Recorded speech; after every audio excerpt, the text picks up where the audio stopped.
Our kids are excited for the season, as every team in the area is excited as well. We expect a lot of our returning skill players to come back and have a solid year as well.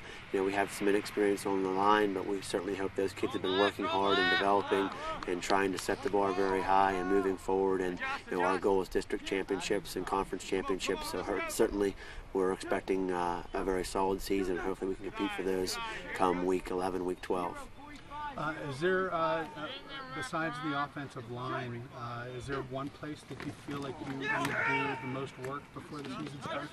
Well, we need work everywhere. I mean, by no means are we, where we need to be right now. It's week 1 of camp, so we have a lot of work to be done in all different phases of the game. But we're very optimistic, with the skilled players that we have coming back, and we have a very positive attitude, and our kids are working hard, and hopefully looking forward to another successful season.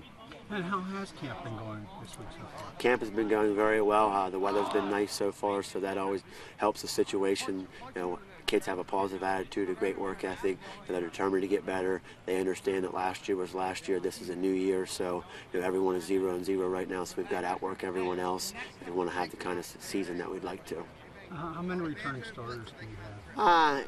I would say we have approximately 5 on both sides of the ball.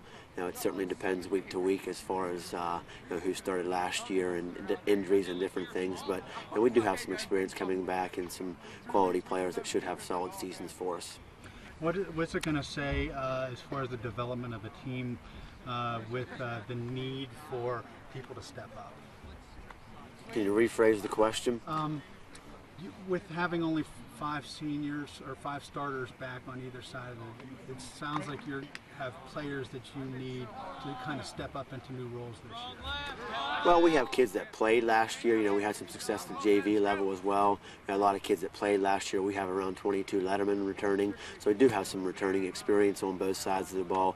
So by no means are we inexperienced. We just have a couple of positions that need to be filled and kids need to develop, and I'm sure that's the case for most of the teams in the area. Now, I spoke to Isaac, and obviously he was a little bummed out he didn't get a chance to play last year because of his injury.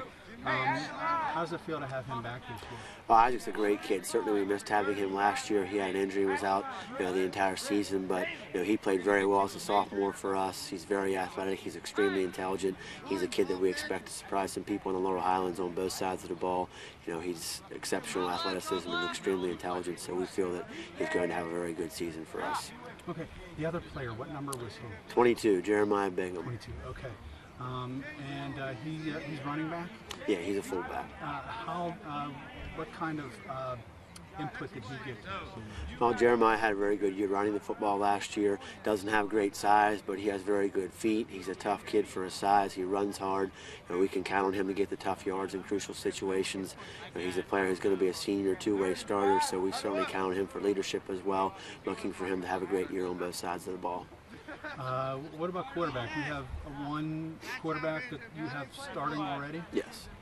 And who is that? Quarterback Austin Montgomery is returning. Had a very good year as a sophomore last year.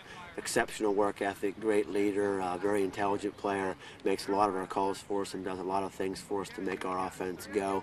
And we certainly expect him to have another great year, and hopefully he can lead our team to where we want to be in the playoffs. As a coach, that's kind of a bonus to have somebody that you can count on for 3 years. Sometimes you get somebody who just kind of steps in as a junior or a senior, but you're going to have this quarterback, had him last year, you're going to have him for 2 more years. Well, it's certainly a luxury to have him for the next 2 years.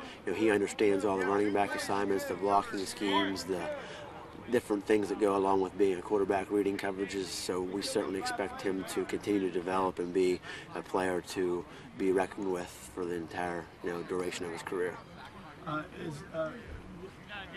With the upcoming season, are there any teams to look at as far as rivals, teams that you have to focus on, or are you just focus on every team individually? We need to be week to week. There are too many good teams in Laurel Highlands to just focus on one.